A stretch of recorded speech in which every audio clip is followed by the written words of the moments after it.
जय गुरु जी संगत जी। जय गुरु जी।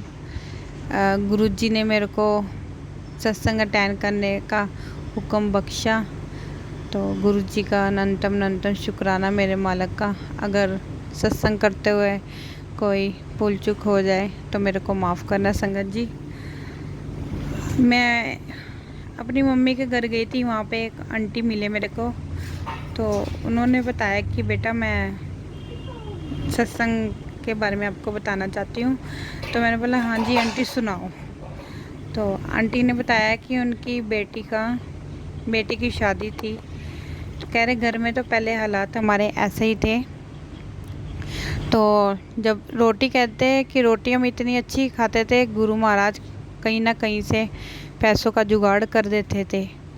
तो ना चाहते हुए हमारे बैंक में 100 रुपये कहाँ से आ जाता था हमें पता नहीं चलता था।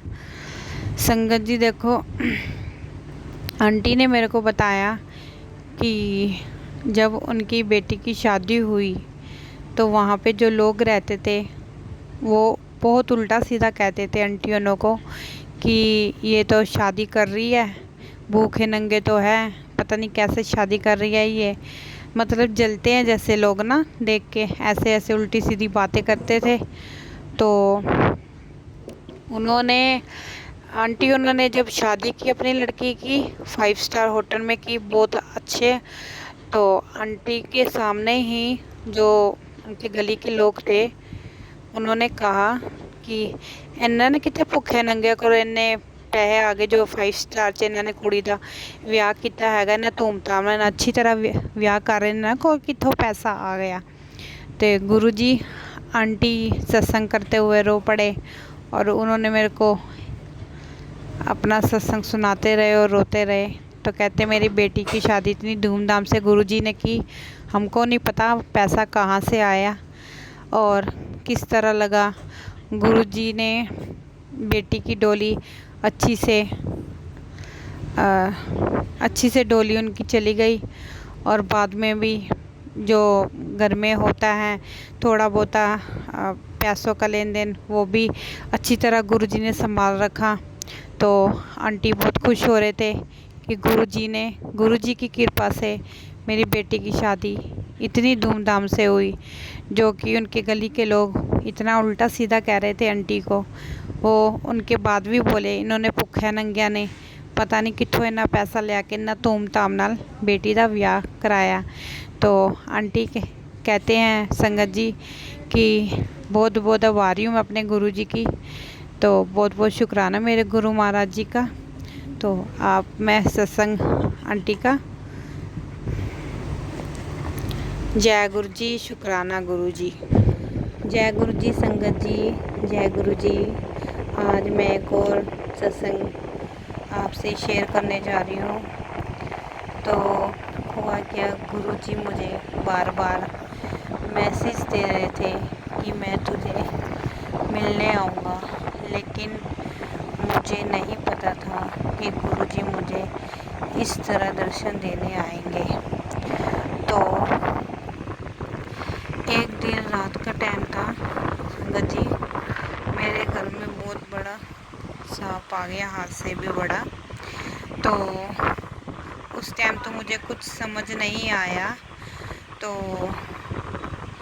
मैंने इग्नोर कर दिया। तब तो मैं डर गई, साथ वाले अंकल को बुलाया, सांप को उठवाया और वो अंकल ने उठा के साथ में हमारे प्लाट खाली है वहाँ पे रखा है। तो गुरुजी बार बार मैसेज दे रहे हैं कि मैं गुरुजी शिव के अवतारी हैं, शिव का रूप है। तो सांप का बार बार ऐसे आना, मैसेज देना, गुरुजी के दर्शन देना, हम मानोगे नहीं। उस दिन एक दिन इग्नोर हुआ, भूल चूक हो गई।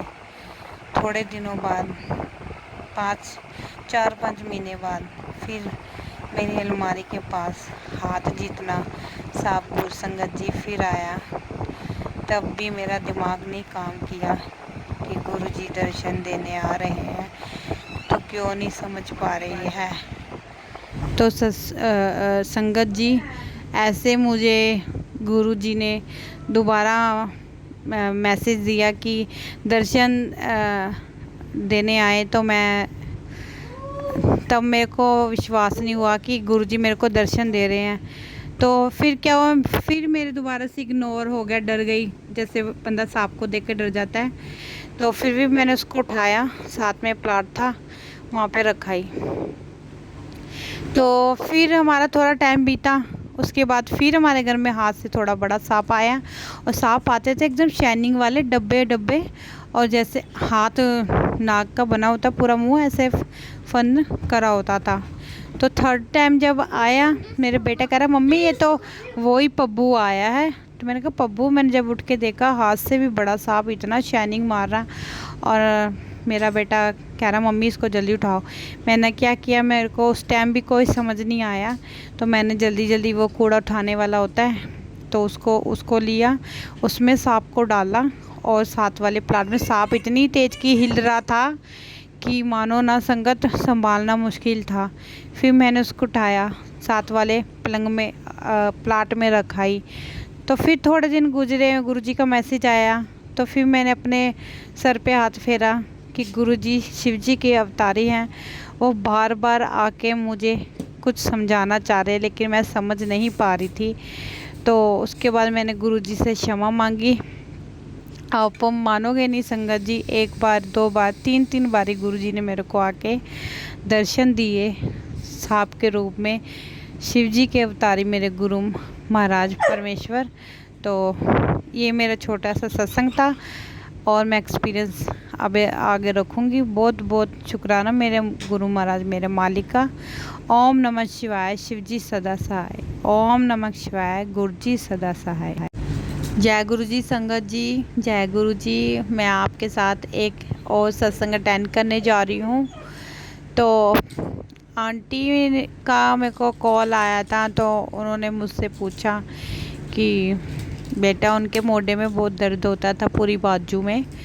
तो मैंने आंटी को यही कहा कि आंटी जी आप रात को गुरु जी के पास एक गिलास जल रख के अरदास लगाओ, फिर उसी जल को सुबह आप पी लेना। तो बस मैंने इतना ही आंटी को बताया था। तो आंटी आगे का सत्संग खुद मेरे को बताते हैं कि बेटा, जैसे मैंने रात को जल रखना और अरदास करनी, और सुबह वो मैंने दवाई के साथ, जो भी मेरी मेडिसिन थी उसके साथ में जल लेती थी। तो आंटी ने बताया कि धीरे धीरे उनका मोढा और जो पूरी बाजू काम नहीं कर रही थी, वो धीरे धीरे उनकी काम करने लग गई। जो उनके पैसे डॉक्टर के पास इतने लगते थे, तो वो भी अब उनके लगने बंद हो गए। तो आंटी ने कहा, मैंने एक दिन, आंटी कहते हैं, मैंने सोचा कि गुरुजी का जल पीने से अगर मेरी बाजू ठीक हो सकती है, तो मैं क्यों ना एक एक बूंद अपनी आँखों में भी डालूं, क्योंकि उनको आइस प्रॉब्लम था। तो आंटी ने रात को सोते समय गुरुजी का जल अपनी आँखों में डालना चालू कर दिया। तो संगत जी, आंटी बताते हैं कि उन्होंने जब जल आँखों में डालना शुरू किया, तो उनकी आँखों की जो प्रॉब्लम थी वो धीरे धीरे सॉल्व होने लगी, और गुरुजी के बहुत नज़दीक आ गए कि वो कहने लगे कि हाँ, कि आप कहते थे कि गुरुजी में पावर है। क्योंकि मेरे साथ संगत जी, जो भी कुछ आज मैं हूँ, अपने गुरुजी के बदौलत ही हूँ। आज मैं जैसे भी हूँ, मैं जो भी हूँ गुरुजी पाक की वजह से ही हूँ। मैंने तो हिम्मत कब से छोड़ दी थी। तो आंटी ने गुरुजी का बहुत बहुत शुक्राना किया, और कहते हैं गुरुजी का मैं बहुत आभारी हूँ। तो मैं कहती हूँ बस गुरुजी ऐसे अपनी कृपा पूरी संगत पे, कहते हैं ना, गुरु की जो संगत है हमारी एक फैमिली ही होती है। तो संगत जी, आप सब हमारी फैमिली हो। तो गुरुजी की अरदास लगाती हूँ कि गुरुजी मेरी संगत पे अपनी कृपा दृष्टि बनाए रखना, सबको ब्लेस करना, सबके दुख दूर करना, सब अपने घर में हंसी खुशी रहें।